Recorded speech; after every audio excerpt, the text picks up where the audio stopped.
Assalamualaikum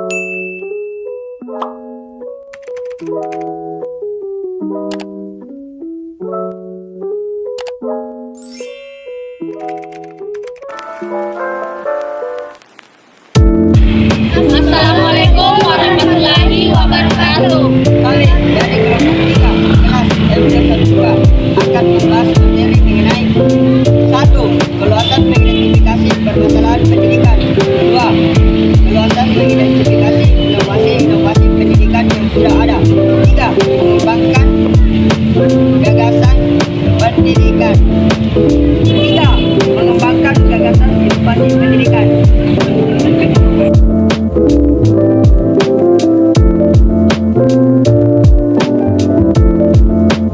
Akan membahas tentang masalah-masalah pendidikan yang muncul dalam pendidikan di Indonesia. Masalah yang pertama, rendahnya kualitas sarana fisik. Dalam rendahnya kualitas sarana fisik, maka masalah-masalah yang akan dihadapi adalah 1. Kurangnya minat belajar pada siswa. Yang kedua, kurang efektifnya guru dalam memaksimalkan pengajaran. Yang ketiga, sarana dan prasarana yang kurang dapat menghambat proses belajar. Dan yang keempat, rendahnya prestasi siswa. Adapun masalah yang kedua itu rendahnya kualitas guru. Dalam rendahnya kualitas guru, maka akan timbul masalah-masalah seperti banyak guru yang belum memiliki profesionalisme yang memadai. Yang kedua, banyak guru yang tidak memenuhi kualitas mengajar atau under quality karena ketidaksesuaian bidang yang ia kuasai dengan mata pelajaran yang harus ia berikan kepada peserta didik. Dan yang ketiga, berdampak pada mutu guru yang rendah di negara Indonesia. Ketiga, rendahnya kesejahteraan guru. Pendidikan Indonesia sampai saat ini masih harus berkutat dengan masalah kesejahteraan guru yang belum juga ditemukan solusi terbaiknya. Ini terutama berkaitan dengan guru-guru non-PNS atau yang sering disebut dengan guru honorer. Dalam rendahnya kesejahteraan guru, maka akan timbul masalah-masalah sebagai berikut. Yang pertama, rendahnya kesejahteraan guru mempunyai peran dalam membuat rendahnya kualitas pendidikan Indonesia. Kedua, akan terjadi kesenjangan antara kesejahteraan guru swasta dan guru negeri. Kemudian yang keempat adalah kurangnya pemerataan kesempatan pendidikan. Pemerataan pendidikan identik dengan sebuah kesempatan yang dimiliki oleh semua rakyat. Hanya saja akses terhadap pendidikan masih belum dapat dikatakan adil jika antar kelompok belum bisa menikmati pendidikan secara sama. Nah, dalam kurangnya pemerataan kesempatan pendidikan akan timbul berbagai masalah. Salah satunya adalah menghambat pengembangan sumber daya manusia secara keseluruhan. 5. Rendahnya relevansi pendidikan dengan kebutuhan. Akan timbul juga masalah seperti 1. Ketidakserasian antara hasil pendidikan dan kebutuhan dunia kerja. 2. Banyak anak yang putus sekolah dan tidak memiliki keterampilan hidup. 3. Penyebab dari banyak munculnya pengangguran. Yang keenam, dari mahalnya biaya pendidikan dan akan menimbulkan masalah-masalah seperti 1. Keterbatasan dalam memperoleh pendidikan sehingga banyak anak yang tidak mendapatkan bangku sekolah. Ini adalah inovasi pendidikan.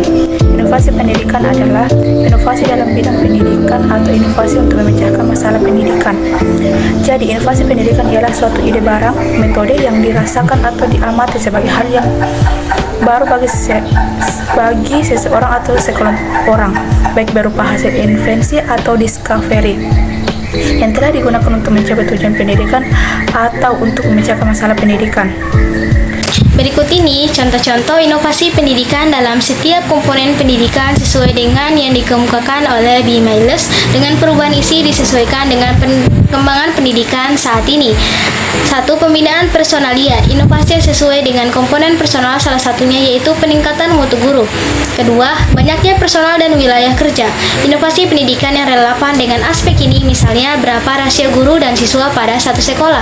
Ketiga, fasilitas fisik. Inovasi pendidikan yang sesuai dengan komponen ini misalnya perubahan bentuk tempat duduk. Keempat, penggunaan waktu. Inovasi yang relevan dengan komponen ini misalnya pengaturan waktu belajar, contohnya seperti semester, 1 bulan, pembuatan jadwal pelajaran, dan sebagainya. Kelima, perumusan tujuan. Inovasi yang relevan dengan komponen ini misalnya perubahan tujuan tiap jenis sekolah. Keenam, prosedur. Inovasi pendidikan yang relevan dengan komponen ini misalnya penggunaan kurikulum baru, cara membuat persiapan mengajar dan pengajaran, dan sebagainya.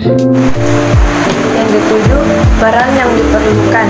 Inovasi yang relevan dengan komponen ini misalnya peran guru sebagai pemakai media, peran guru sebagai pengelola kegiatan kelompok, guru sebagai anggota tim teaching, dan sebagainya.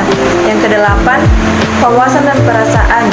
Inovasi yang relevan dalam bidang ini misalnya wawasan pendidikan seumur hidup, wawasan pendekatan keterampilan proses, perasaan cinta pada pekerjaan guru, kesediaan berkorban, kesabaran sangat diperlukan untuk menunjang pelaksanaan kurikulum SD yang disempurnakan, dan sebagainya.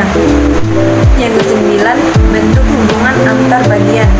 Inovasi yang relevan dalam komponen ini misalnya diadakan perubahan pembagian tugas antara seksi di kantor Departemen Pendidikan dan mekanisme kerja antara seksi, dan di perguruan tinggi diadakan perubahan hubungan kerja antara jurusan, fakultas, dan biro registrasi tentang pengadministrasian nilai mahasiswa, dan sebagainya.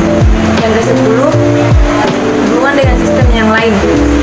Inovasi yang relevan dalam bidang ini misalnya dalam melaksanakan usaha kesehatan sekolah bekerjasama atau berhubungan dengan Departemen Kesehatan, data pelaksanaan KKN harus bekerjasama dengan pemerintah daerah setempat, dan sebagainya. Yang ke-11, strategi. Yang dimaksud dengan strategi dalam hal ini ialah tahap-tahap kegiatan yang dilaksanakan untuk mencapai tujuan inovasi pendidikan. Adapun macam-macam dan pola strategi yang digunakan sangat sukar untuk diklasifikasikan, tetapi secara kronologis biasanya menggunakan pola urutan sebagai berikut. Yang ke-1, desain. Yang kedua, kesadaran dan perhatian. Yang ketiga, evaluasi. Perkembangan suatu inovasi didorong oleh motivasi untuk melakukan inovasi pendidikan itu sendiri. Motivasi itu bersumber pada dua hal, yaitu kemauan sekolah atau lembaga untuk mengadakan respon terhadap tentang perubahan masyarakat, dan adanya usaha untuk menentukan sekolah dalam memecahkan masalah yang dihadapi.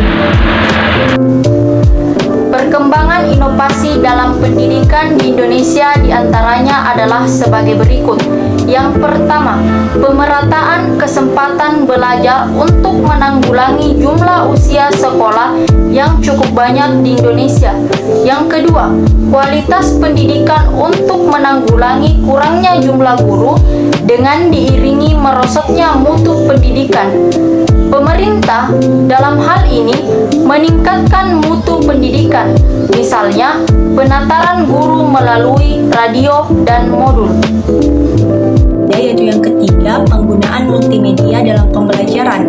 Pendidikan harus diusahakan agar memperoleh hasil yang baik dengan dana dan waktu yang sedikit. Ini berarti harus dicari sistem pendidikan dan pengajaran yang efektif dan efisien, diantaranya dengan memanfaatkan lembar kerja siswa dan media kit IPA.